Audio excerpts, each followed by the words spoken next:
Sure. So Jennifer's talked about a lot of the opportunities and the benefits for lots of stakeholders, including the municipal government. So I thought I might touch on some of the challenges that we found as we moved into these conversations and continue to have as we build on what open government means. And if you do visit our website for open government, you can find a presentation, 10 reasons why not to open data.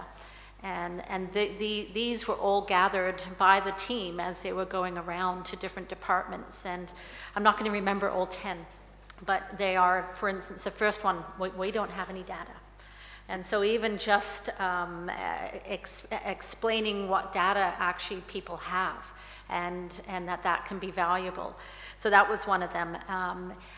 There was a conversation about making available all of the local fire hydrants locations. Well, terrorists will use that information. That was the response back. And cities have used that information to help clearing in Canada, clearing snow around fire hydrants, so that they're helping to do that, to keep them accessible. You can adopt a fire hydrant. So what were some of the other ones? Well, what will they do with it? Or that they won't understand what this data means. And certainly context is really important, and I think just putting out data without some context can sometimes be problematic.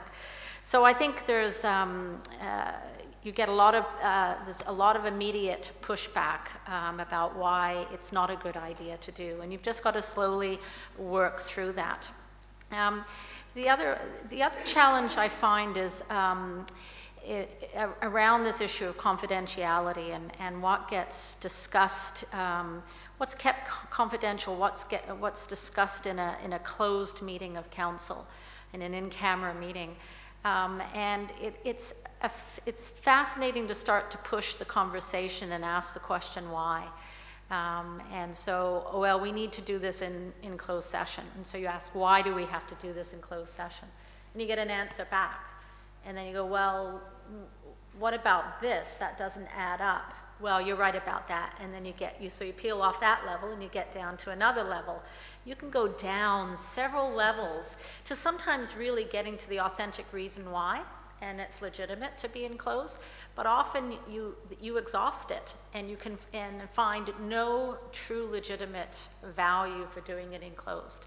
And those are almost quite time-consuming conversations to peel off those layers, but incredibly illuminating if you take the effort to do that. And we've done that on some conversations.